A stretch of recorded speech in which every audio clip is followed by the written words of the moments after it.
In our final major check, we will look into the combined axial and flexural stresses. But before diving into the equations, we can go over a bit of theory by drawing a beam in rectangular cross-section. Think about a beam in flexure.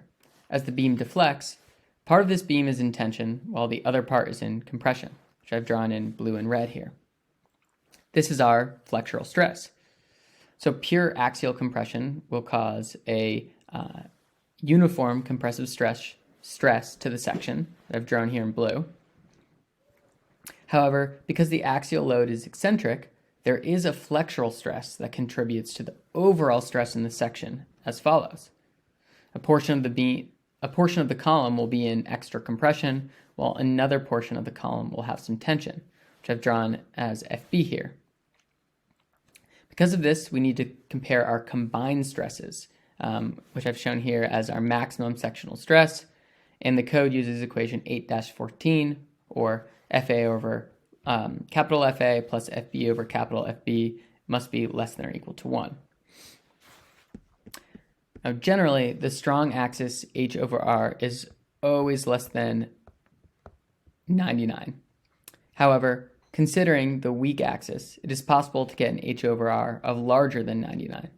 So we can use either condition A or condition B to calculate FA.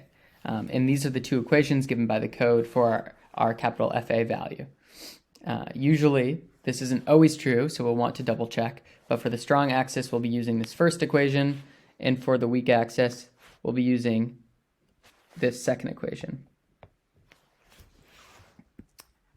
FB is a bit easier, which we just take as 0.33 F prime M, which always ends up being 0.5 megapascals for our F prime M value. And we also can take a quick pause here and navigate to table 8.2.4.2 to read the allowable flexural tension values for solid units using Portland cement. Normal to the bed joint, think of this, the bed joint as being the joint that the long units will lay on. We can read a maximum of 276 kilopascals, and parallel to the bed joint, we can read a value of 552 kilopascals. Now, these values will be relevant a bit later, but is within this section, and while we're in this section, we want to read these values from the table.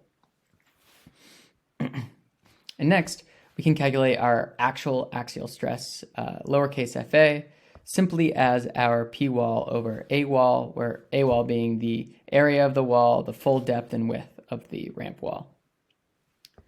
And finally, we can calculate our lowercase fb, our flexural stress, depending on two new variables, M wall and S wall. M for the wall is just the moment caused by the eccentric loading of the masonry wall as a column. To find M wall, it will just be our load, P wall, times our eccentricity, either in the strong or weak axis direction. S wall will be just the section modulus about the axis resisting bending. So for a rectangular cross-section, S is BD squared over 6. So we can find our SX and our SY values for our strong and weak axis that will be comparing with the respective strong and weak axis moment. Notice that the section modulus for the weak axis is going to be much less, but the moment over the weak axis is also going to be much less. So this can yield comparable values. Finally, we compare all of these values together in equation 8-14. And then we'll revisit those values that we read from the table.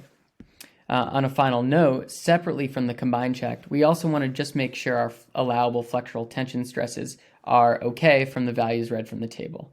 So stress parallel to the bed joint is going to be in plane bending about the strong axis. So we can compare our 552 kilopascals to our FBX value. Stress normal to the bed joint is going to be out of plane bending about the weak axis. So we can compare our 276 kilopascals to our FBY value, which are calculated here.